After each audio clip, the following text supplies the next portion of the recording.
부모의 마음을 잘 알지 못하는 자녀가 하는 모든 행동은 그 부모를 기쁘게 하지 못합니다.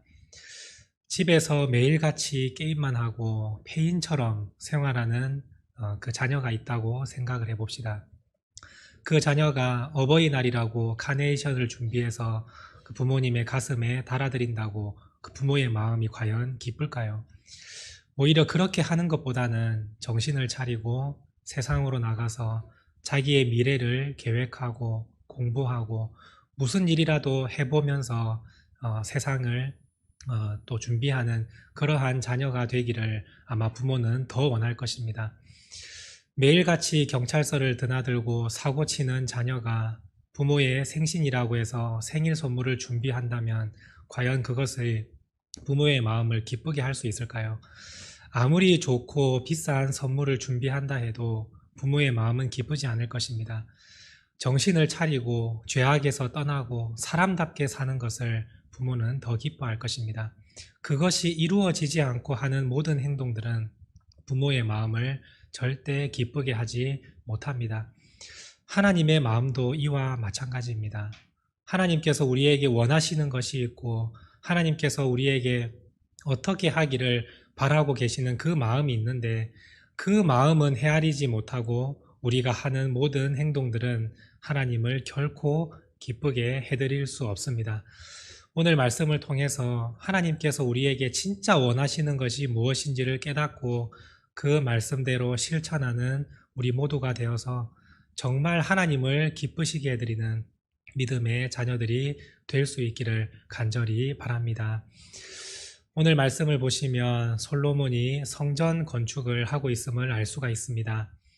하나님의 성전인 이 성전을 건축하고 있는 솔로몬을 하나님께서 표현하시기를 출애굽한 지 480년 만에 이 성전이 건축되었다고 성경은 말씀하고 있습니다.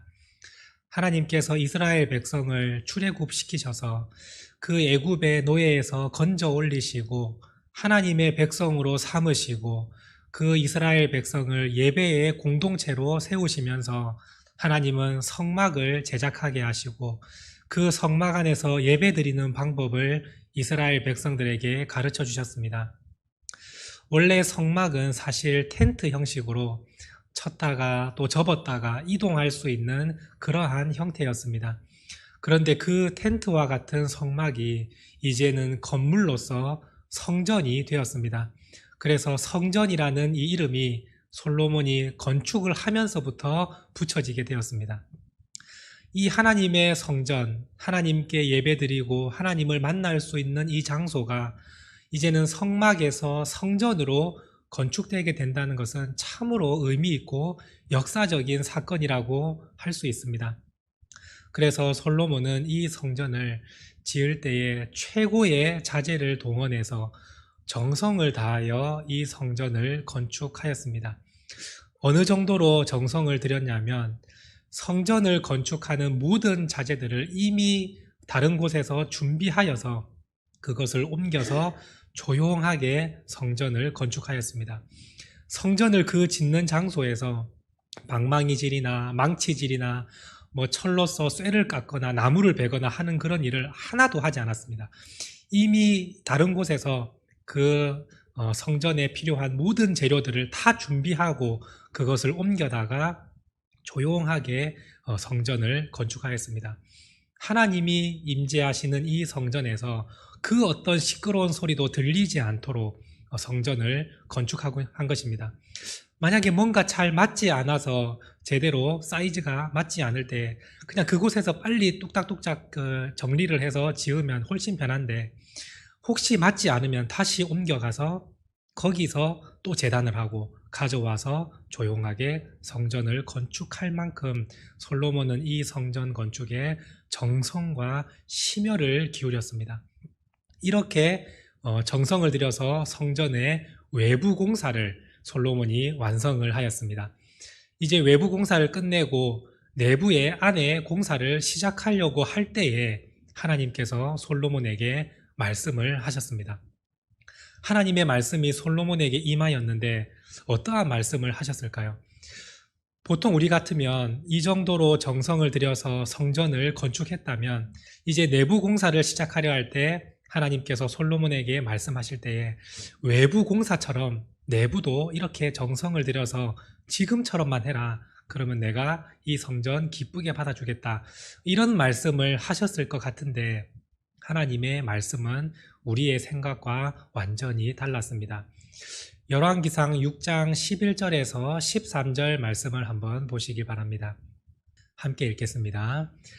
여호와의 말씀이 솔로몬에게 임하여 이르시되 네가 지금 이 성전을 건축하니 네가 만일 내 법도를 따르며 내 율례를 행하며 내 모든 계명을 지켜 그대로 행하면 내가 내 아버지 다윗에게 한 말을 내게 확실히 이룰 것이요 내가 또한 이스라엘 자손 가운데에 거하며 내 백성 이스라엘을 버리지 아니하리라. 솔로몬이 외부 성전의 공사를 마치고 내부 공사를 진행하려 할 때에 하나님의 말씀이 솔로몬에게 갑자기 임하였습니다. 그런데 다른 말씀을 하신 것이 아니라 솔로몬에게 하신 말씀은 네가 내 말씀을 온전히 따르고 나를 향한 그 마음을 끝까지 지키고 나아간다면 내가 네 아버지 다윗에게 약속했던 것 너에게도 온전히 이루어 주겠다. 그리고 이스라엘 백성들도 나를 향한 마음이 떠나지 않으면 그 백성들을 내가 영원히 떠나지 않겠다라고 말씀하셨습니다. 너희가 성전을 건축하니 이 건축을 보고 내가 너희를 지켜주겠다라는 말씀을 하지 않으시고 너희가 이 성전을 정성을 들여서 건축하니 내부 공사도 정성을 들여라라는 말씀을 하지 않으시고 너희는 내 말을 온전히 지키고 너희의 마음을 나에게서 떠나지 않게만 해라라는 말씀을 하나님께서 하셨습니다. 이 말씀의 의미는 건물은 하나도 중요하지 않다. 그 성전 안에서 예배드리는 자의 마음이 더 중요하다. 아무리 화려한 성전을 건축하고도 그 안에서 예배드리는 자의 마음이 하나님을 떠나 있고 말씀을 지키지 않고 살아간다면 나는 결코 그것은 기쁜 일이 아니다라고 하나님께서 말씀하신 것입니다. 이 말씀을 듣고 솔로몬은 내부 공사도 진행을 하였습니다. 금과 은과 각종 보석을 들여서 이 성전의 내부 공사까지 온전히 정성을 다해서 다 마쳤습니다. 그리고 나서 솔로몬이 그 안에서 하늘을 향하여 손을 들고 하나님께 기도합니다. 하나님, 제가 이 모든 일을 다 마쳤으니 저의 기도를 들어주시고 이 성전에서 기도드리는 모든 자의 기도를 하나님 들어주십시오라고 간절한 마음으로 기도하였습니다. 그때 그 기도를 들으시고 하나님께서 말씀하십니다. 내가 너의 그 기도와 간구를 다 들었으니 내가 이 성전에 내 마음을 두겠다. 내가 이 성전을 날마다 지켜보고 있겠다라고 말씀하셨습니다. 그리고 이어서 하신 말씀에 하나님의 말씀이 바로 이것입니다. 오늘 말씀 4절에서 5절 말씀입니다. 함께 읽겠습니다. 내가 만일 내 아버지 다윗이 행함같이 마음을 온전히 하고 바르게 하여 내 앞에서 행하며 내가 내게 명령한 대로 온갖 일에 순종하여 내 법도와 율례를 지키며 내가 내 아버지 다윗에게 말하기를 이스라엘의 왕위에 오를 사람이 내게서 끊어지지 아니하리라 한 대로 내 이스라엘의 왕위를 영원히 견고하게 하려니와. 하나님은 이렇게 말씀하십니다. 지금 솔로몬이 외부 공사와 내부 공사를 다 마치고 이 성전을 역사적인 그 건축을 완성시켰습니다. 근데 하나님께서 말씀하시기를 네가 이 성전을 이렇게 멋지고 아름답고 정성 들여 지었으니 내가 너 지켜줄게 라고 말씀하지 않으십니다. 그 행동의 모습을 보시고 행위를 보시고 너를 구원시켜 줄게 라고 말씀하시는 것이 아니라 네 마음의 중심이 하나님을 향해 있으면 내가 너에게 약속한 것 다 지켜주겠다. 그리고 네가 간구한 거 다 들어주겠다. 하나님은 이 말씀을 하고 계십니다. 하나님은 또다시 두 번째로 솔로몬에게 말씀하시기를 성전 건축, 건물, 아무리 금과 은과 각종 보석으로 지어도 나 그거 하나도 중요하지 않다. 마음이 떠나면 나는 이 성전이라도 당장에 던져버리겠다. 하나님은 말씀하십니다. 솔로몬의 마음은 아마 이 성전 건물에 올인해 있었을 것입니다. 이 성전 건축을 잘 지어서 하나님을 기쁘시게 해드려야지라는 마음을 솔로몬은 가지고 있었을 것입니다. 그러나 하나님은 말씀하십니다. 그것보다 더 중요한 게 네 마음이다. 그것보다 더 중요한 것이 하나님의 말씀대로 살아가는 것이다 라고 하나님은 또다시 솔로몬에게 말씀하셨습니다. 이렇게 두 번씩이나 말씀하신 하나님의 마음이 이해가 되십니까? 하나님이 여러분들에게 원하시는 것이 무엇인지 혹시 깨달으십니까? 오늘 여러분들은 어떤 마음으로 예배를 드리며 이 자리에 나왔습니까? 하나님께서 여러분들에게 원하시는 것은 마음의 중심입니다. 그 마음의 중심이 하나님을 향해만 있으면 하나님은 여러분들을 참으로 기뻐하십니다. 그런데 오늘 이 예배의 자리에 어떠한 마음으로 나오셨습니까? 하나님의 마음과 전혀 멀어 있고 하나님을 향한 마음이 아니라 다른 데 마음이 가 있는데 이 자리에 나와만 있다면 하나님은 이 자리에 나온 거 결코 기쁘다고 말씀하지 않으십니다. 이 자리에 나온 것보다 더 중요한 것이 하나님을 생각하고 하나님을 사랑하는 그 마음의 중심이 하나님은 더 기쁘다고 말씀하고 계시는데 여러분들은 지금 어떠한 마음으로 이 자리에 앉아 있으며 하나님을 어떠한 마음으로 예배하고 있습니까? 여러분들이 헌금을 정성 들여서 준비하여 이 자리에 나왔을 때 하나님은 먼저 여러분들에게 물으십니다. 일주일 동안 어떠한 마음으로 살았느냐고. 일주일 동안 하나님의 말씀을 묵상하며 하나님의 말씀을 붙들고 살아왔느냐고 하나님은 그것을 먼저 물어보십니다. 그 헌금의 액수가 아무리 많다고 해서 하나님은 전혀 기뻐하지 않으십니다.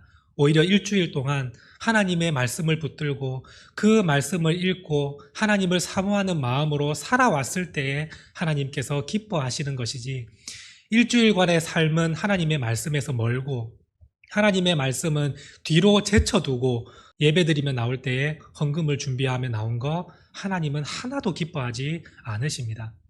교회를 위하여 봉사하는 것도 마찬가지입니다. 내가 주를 위하여, 교회를 위하여 열심히 수고하고 봉사하는데 하나님은 그 전에 먼저 여러분들의 마음을 점검하십니다. 너 지금 어떤 마음으로 봉사를 하고 있느냐? 하나님은 그것을 물어보십니다. 말씀을 붙들고 그 말씀을 실천해 보려고 열심히 애쓰고 살아오고 있느냐? 너는 말씀을 붙들고 죄를 이겨내려고 노력하면서 살아오고 있느냐? 먼저 하나님께서 그 마음을 점검하십니다. 그런데 우리의 마음은 하나님께서 원하시는 것과 멀면서 예배의 자리에 앉아 있고 봉사한다고 수고하고 있고 헌금을 많이 준비해서 하나님께 드린다고 이렇게 앉아 있는 것 하나님께서 전혀 기뻐하지 않으신다 말씀합니다.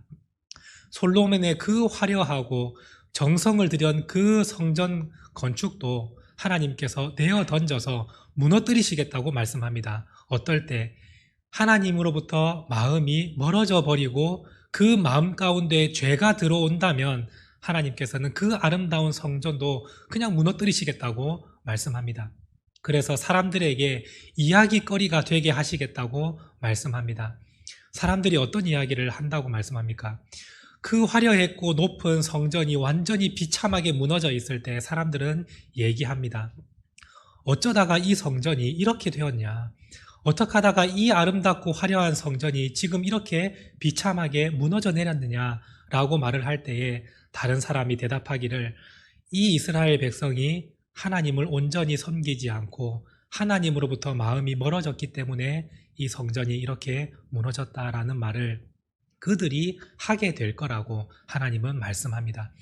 이런 말을 듣지 않도록 너희의 마음을 지키고 하나님의 말씀을 온전히 붙들고 살아나가라고 하나님은 여러 번 말씀하고 계십니다. 오늘 우리에게도 하나님은 말씀합니다. 마음의 중심을 지키라고. 일주일 동안 살면서 하나님을 향하여 그 사랑하는 마음을 지키고 말씀을 묵상하면서 그 말씀을 가지고 기쁘게 살아가면서 또한 말씀을 붙들고 내가 어떻게 해서든지 하나님의 뜻을 이루어 보려고 노력하는 그 모습을 하나님께서 기뻐하시는 것이지, 그 외에 다른 모든 행동들은 하나님을 결코 기쁘게 해드리지 못한다고 하나님은 지금 말씀하고 계시는 것입니다.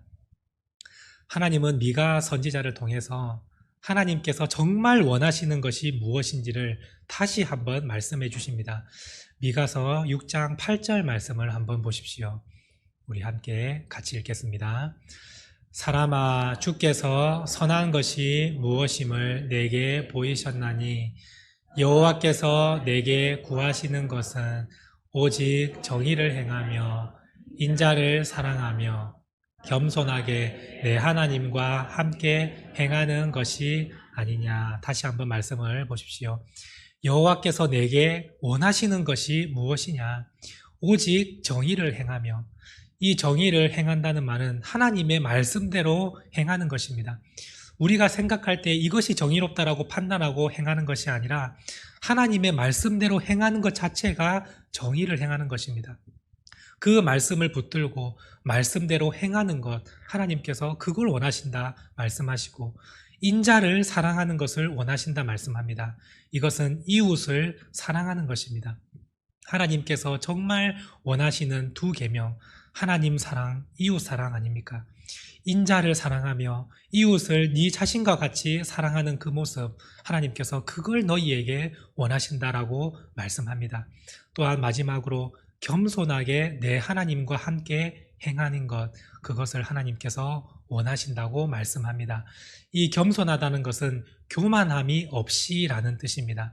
우리의 마음 가운데 다른 마음 품지 아니하고, 교만한 마음 품지 아니하고, 내가 했다는 마음 품지 아니하고, 오직 하나님께 의지하며 하나님과 함께 동행하는 삶, 그것을 하나님께서 원하신다고 오늘 우리에게 말씀해 주고 계십니다.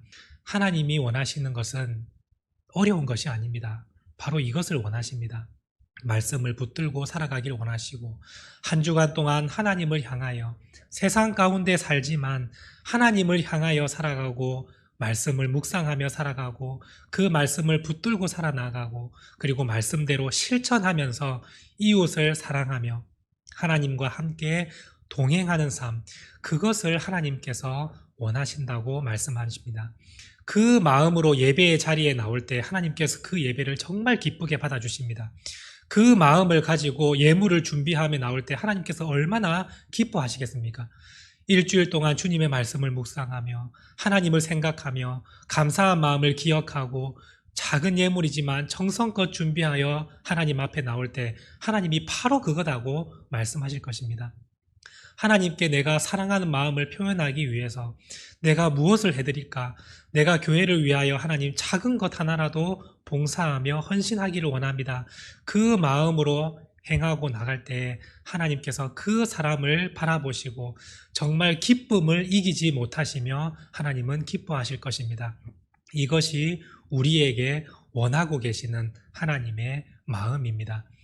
오늘 이 마음을 잊어버리지 마시고 이 마음을 붙들고 주님 앞에 나올 수 있기를 원합니다. 이 마음을 붙들고 또 한 주간을 살아가시기를 원합니다. 이렇게 살아가신다면 하나님은 여러분들의 향한 마음을, 정말 기쁨의 마음을 하나님도 주체하지 못하시고 여러분들을 품에 안으시고 여러분들에게 복을 주시고 항상 함께 하실 거라고 말씀해 주실 것입니다. 이 마음의 중심을 끝까지 지키고 나아가십시오. 이 마음의 중심을 흐트러 버리지 마시고 다른 데에 빼앗기지 마시고 하나님보다 더 사랑하는 것을 쫓아 살아가다가 주님 앞에 나오지 마시고 온전히 주님만을 사랑하며 주님 말씀을 묵상하며 말씀 붙들고 주님 앞에 나와서 하나님이 주시는 크신 은혜 받고 복을 받는 우리 모든 성도님들 될 수 있기를 간절히 바랍니다.